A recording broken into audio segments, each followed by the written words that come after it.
Only exam trick YouTube channel में मैं आपका तहे दिल से स्वागत करता हूं। चलिए दोस्तों, ये जो है फिजिक्स में विद्युत चुम्बकीय प्रेरण एवं प्रत्यावर्ती धारा से संबंधित पूछे गए प्रश्नों का ये वीडियो है। यानी कि पिछले कई एग्जामों में पूछे गए हैं और उसका जो है प्रीवियस ईयर जो है हम आपको दे रहे हैं, टीसीएस के द्वारा पूछा गया है। तो इसमें जो भी प्रश्न होंगे आगामी एग्जामों के लिए भी महत्वपूर्ण होंगे। तो चलिए स्टार्ट करते हैं पहले प्रश्नों से। पहला प्रश्न क्या कह रहा है? बैटरी टर्मिनलों से वैसे ही संबंधित है जैसे चुंबक से संबंधित है। यानी बैटरी टर्मिनलों से वैसे संबंधित है जैसे चुंबक से संबंधित है। तो यहाँ पे आंसर जो है आपका, इसका आंसर ध्रुव हो जाएगा। यहाँ पे आंसर जो है आपका ध्रुव हो जाएगा। मतलब कि बैटरी टर्मिनल से जैसा संबंध रखता है वैसा ही चुंबक ध्रुव से संबंध रखता है। आगे आगे देखिए, कॉइल की गति की दिशा चुंबकीय क्षेत्र के सापेक्ष कितना डिग्री होने पर प्रेरित धारा सबसे अधिक होती है? तो यह जो है आपका 90 डिग्री होने पर सबसे अधिक होती है प्रेरित धारा। आगे ये, किसने विद्युत चुंबकत्व और प्रकाश के संयोजन द्वारा यह प्रदर्शित किया कि प्रकाश एक विद्युत चुंबकीय तरंग है? तो यह जो है आपका मैक्सवेल, ऑप्शन डी। प्रत्यावर्ती धारा का आविष्कार जो है किसने किया था? तो इसका आविष्कार जो है आपका निकोला टेस्ला ने किया था। ऑप्शन ए जो है इसका आंसर हो जाएगा। आगे देखिएगा, निम्नलिखित में से कौन सा उपकरण विद्युत चुम्बकीय प्रेरण की घटना पर आधारित है? तो यह जो है आपका जनरेटर, ऑप्शन डी आंसर होगा। आगे देखिएगा, निम्नलिखित में से कौन सी विद्युत चुम्बकीय तरंगे नहीं है? विद्युत चुम्बकीय तरंगे नहीं है तो अल्ट्रासाउंड, ऑप्शन डी आंसर होगा। आगे देखिए, निम्नलिखित में से कौन सी विद्युत चुम्बकीय तरंगे हैं? विद्युत चुम्बकीय तरंगे हैं कौन? तो एक्स किरणें, ऑप्शन डी आंसर होगा। आगे देखिएगा, विद्युत चुम्बकीय प्रेरण क्या है? विद्युत चुम्बकीय प्रेरण जो है क्या है? एक कुंडली और चुंबकीय क्षेत्र के बीच सापेक्ष गति के कारण विद्युत प्रवाह का उत्पन्न होना। तो यही जो है आंसर हो जाएगा, ऑप्शन ए। आगे देखिएगा, इनमें से किस अनुप्रयोगों के लिए एसी मोटर की अपेक्षा डीसी मोटर को प्राथमिकता दी जाती है? तो यह जो है आपका परिवर्ती गति ऑपरेशन। तो ऑप्शन ए जो है इसका आंसर हो जाएगा। आगे देखिए, एक आदर्श ट्रांसफार्मर में क्या होता है? एक आदर्श ट्रांसफार्मर में इनमें से सभी आंसर होंगे, यानी कि सब के सब जो है होते हैं। कुंडलनों में प्रतिरोध नहीं होता, क्रोड में किसी प्रकार की हानि नहीं होती, क्रोड में अनंत पारगम्यता होती है। तो यानी कि सभी के सभी जो है सही है। आगे देखिए, किसी आवेश का विद्युत क्षेत्र बल क्या होता है? तो ये जो है आपका दूरी के साथ घटता है। तो ऑप्शन सी जो है इसका आंसर हो जाएगा। आगे देखिएगा, किसी ट्रांसफार्मर में चुंबकीय अभिवाह अभिवाह का पाथ कैसा होना चाहिए? अभिवाह का पाथ कैसा होना चाहिए? निम्न निम्न प्रतिष्ठम्भ वाला। तो ऑप्शन डी आंसर हो जाएगा। आगे देखिएगा, 29 नंबर का जो है ऑप्शन डी आंसर हो जाएगा, लेंज के नियम। आगे देखिए, 30 नंबर का जो है ध्यान दीजिएगा, प्रत्यावर्तित्र के सिद्धांत पर कार्य करते हैं। यानी किसके सिद्धांत पर कार्य करते हैं? तो फैराडे के विद्युत चुम्बकीय निवेशन निवेशन के नियम पर कार्य करते हैं। तो ऑप्शन बी जो है आंसर हो जाएगा। आगे देखिएगा, 31 नंबर कह रहा, एक समान चुंबकीय क्षेत्र में रखी आयताकार कुंडली का आघूर्ण अधिक होता है जब क्या फेरों की संख्या अधिक हो। तो ऑप्शन ए जो है आंसर होगा। आगे देखिए, एक कुंडली का क्यू कारक बढ़ाने के लिए तार होना चाहिए। तो क्या होना चाहिए? तो ये जो है मोटा होना चाहिए। तो ऑप्शन बी आंसर हो जाएगा। तो 33 नंबर का जो है ऑप्शन सी आंसर हो जाएगा। आगे देखिए, डीसी जनरेटर का आर्मेचर लेमिनेट किया जाता है जिससे जो है आपका इंडी करंट हरास को कम किया जा सके। तो ऑप्शन डी आंसर हो जाएगा। आगे देखिए, घूर्णी चुंबकीय क्षेत्र में पैदा होता है। तो क्या पैदा होता है? तो 3 फेज वाला इंडक्शन मोटर। तो ऑप्शन बी जो है इसका आंसर हो जाएगा। आगे देखिएगा, प्रत्यावर्ती विद्युत धारा द्वारा प्रत्येक सेकंडों में आगे एवं पीछे प्रवाहित होने होने की संख्या को किससे दर्शाया जाता है? तो किससे दर्शाया जाता है? तो आवृत्ति से दर्शाया जाता है। ऑप्शन सी जो है इसका आंसर हो जाएगा। आगे देखिएगा, विद्युत चुम्बकीय वर्णक्रम के नीले और लाल प्रकाश के एक फोटोन के लिए निम्नलिखित में से कौन सा कथन सही है? तो यह जो है, नीले प्रकाश का संवेग लाल प्रकाश से ऊंचे है। तो यहाँ पे ऑप्शन बी जो है इसका आंसर हो जाएगा।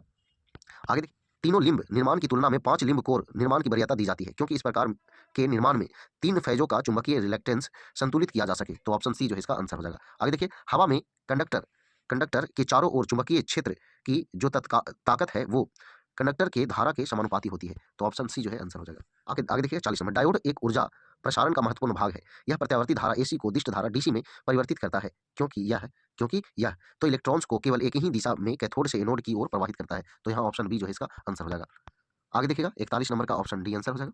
आगे 42 नंबर, चालक का प्रतिरोध किस पर निर्भर करता है? चालक का प्रतिरोध जो है किस पर निर्भर करता है? तो इनमें से सभी पर निर्भर करता है, यानी कि चालक की लंबाई पर, चालक की मोटाई पर और चालक के पदार्थ की प्रकृति पर। आगे आइए, 43 नंबर क्वेश्चन क्या कह रहा है, दो बिंदुओं के बीच वोल्टेज को मापने के लिए सभी परिपथों में वोल्ट मीटर को कैसे जोड़ा जाता है? तो कैसे जोड़ा जाता है? तो समानांतर क्रम में जोड़ा जाता है। ऑप्शन बी आंसर हो जाएगा। एक कूलाम आवेश दो तारों के बीच 1 वोल्ट विभवांतर तक पर प्रवाहित होती है तो आवश्यक ऊर्जा है। तो आवश्यक ऊर्जा क्या है? तो 1 जूल है। तो ऑप्शन ए आंसर हो जाएगा। आगे देखिएगा, विभवांतर को स्थिर रखते हुए एक परिपथ का प्रतिरोध दोगुना कर दिया जाए तो धारा पर क्या प्रभाव होगा? धारा पर क्या प्रभाव होगा? तो आधी हो जाएगी। ऑप्शन सी आंसर हो जाएगा। आगे देखिए, श्रवण सहायता यंत्र में उपस्थित कौन सा उपकरण ध्वनि ग्रहण करता है? तो ध्वनि ग्रहण करता है तो ये जो है माइक्रोफोन। ऑप्शन बी जो है आंसर होगा। निम्नलिखित में से किस उपकरण द्वारा उच्च चुंबकीय क्षेत्र उत्पन्न करने के लिए उसमें सोलेनॉइड और टेरोन टेरोइड टोराइड के संयोजन का उपयोग किया जाता है? तो यह जो है आपका सिंक्रोटोट्रॉन। ऑप्शन बी आंसर हो जाएगा। चर चुंबकीय क्षेत्र के माध्यम से विद्युत प्रवाह के उत्पादन की प्रक्रिया को कहा जाता है। तो क्या कहा जाता है? तो विद्युत चुम्बकीय प्रेरण कहा जाता है। ऑप्शन सी आंसर हो जाएगा। आगे देखिए, जब किसी धारावाही कुंडली को चुंबकीय क्षेत्र में रखा जाता है तो उस पर एक बल उत्पन्न होता है। निम्न में से क्या इस कार्य सिद्धांत पर काम करता है? तो ये जो है आपका मोटर, तो ऑप्शन सी आंसर हो जाएगा। व्यावसायिक मोटर से संबंधित निम्न कथनों पर विचार कीजिए और कौन सा कथन जो है सही है उसका चयन करना है। तो यहाँ पे दोनों के दोनों कथन जो है आपका सही है। इसमें स्थायी चुंबक के स्थान पर विद्युत चुंबक प्रयुक्त होता है। इसमें मृदु लौह क्रोड प्रयुक्त होता है। दोनों के दोनों सही है। डीसी जनरेटर किस सिद्धांत पर आधारित है? तो डीसी जनरेटर जो है विद्युत चुंबकीय प्रेरण के सिद्धांत पर आधारित है। आगे देखिएगा, निम्नलिखित में से क्या विद्युत चुंबक की चुंबकीय शक्ति को प्रभावित नहीं करेगा? तो कौन नहीं करेगा? तो कुंडली के स्थापन की दिशा, ऑप्शन बी जो है इसका आंसर होगा। आगे देखिएगा, एक धारावाही तार एक चुंबकीय क्षेत्र में क्षैतिज रूप से रखा जाता है, जिसका ध्रुव उत्तरी ध्रुव उत्तर दिशा में तथा दक्षिणी ध्रुव नीचे की दिशा में होता है। तार दक्षिण दिशा की ओर विक्षेपित होता है, तो तार में इलेक्ट्रॉन की दिशा होगी। तो इलेक्ट्रॉन की दिशा क्या होगी? तो इलेक्ट्रॉन की दिशा पश्चिम से पूर्व होगी। ऑप्शन ए आंसर हो जाएगा। आगे देखिए, अगला क्वेश्चन क्या कह रहा है? निम्न में से किस प्रक्रिया के द्वारा किसी कुंडली में विद्युत ऊर्जा उत्पन्न की जा सकती है? तो यह जो है कुंडली और चुंबक के सापेक्ष गति द्वारा। तो ऑप्शन बी जो है इसका आंसर हो जाएगा। विद्युत चुंबकीय प्रेरण की घटना किसके कारण होती है? तो किसके कारण होती है? तो कुंडली से गुजरने वाले चुंबकीय अभिवाह में परिवर्तन के कारण। तो ऑप्शन डी जो है इसका आंसर हो जाएगा। आगे देखिएगा, अगला क्वेश्चन कह रहा है किस पर विद्युत चुंबक का निर्माण होता है? तो विद्युत चुंबक का निर्माण होता है तो यह जो है मृदु लोहे की कोर के चारों ओर कुंडली के माध्यम से धारा प्रवाहित करने पर। ऑप्शन सी आंसर हो जाएगा। आगे देखिएगा, एक प्रबल चुंबक को किसी स्थिर कुंडली की ओर ले जाया जाता है। जब चुंबक की गति की दिशा और कुंडली के तल के बीच का कोण कितना डिग्री होगा तब कुंडली में प्रेरित धारा न्यूनतम होगी। न्यूनतम की बात कह रहा है तो यहाँ न्यूनतम होगी तो 0 डिग्री होगा। आगे देखिए, दिक् परिवर्तक का उपयोग की कुंडली में धारा की दिशा बदलने के लिए किया जाता है। तो यह जो है आपका डीसी मोटर और डीसी जनरेटर दोनों में। तो ऑप्शन ए जो है इसका आंसर हो जाएगा। आगे देखिएगा, अगला क्वेश्चन, निम्नलिखित में से कौन सा विद्युत चुंबकीय प्रेरण के सिद्धांत पर आधारित है? तो विद्युत चुंबकीय प्रेरण के सिद्धांत पर आधारित है। कुंडली और क्षण चुंबक के बीच सापेक्ष गति के परिणाम स्वरूप विद्युत धारा प्रेरित होती है। तो ऑप्शन ए जो है यहाँ आंसर हो जाएगा। आगे देखिए 60 नंबर, विद्युत चुंबकीय प्रेरण की परिघटना में धारावाही कुंडली और चुंबकीय क्षेत्र स्थैतिक होने पर गैल्वेनोमीटर जो है आपका शून्य विक्षेपित प्रदर्शित करता है, शून्य विक्षेपण प्रदर्शित करता है। तो ऑप्शन सी आंसर हो जाएगा। आगे देखिएगा, विद्युत मोटर में मोटर के आर्मेचर की भुजाओं पर चुंबकीय क्षेत्र के लंबवत कार्यरत बलों के संबंध में इनमें से कौन सा कथन जो है सत्य है? तो यहाँ जो है इनका परिमाण जो है समान होता है और दिशा विपरीत होता है। यहाँ पे आंसर जो है आपका इसका बी आंसर हो जाएगा।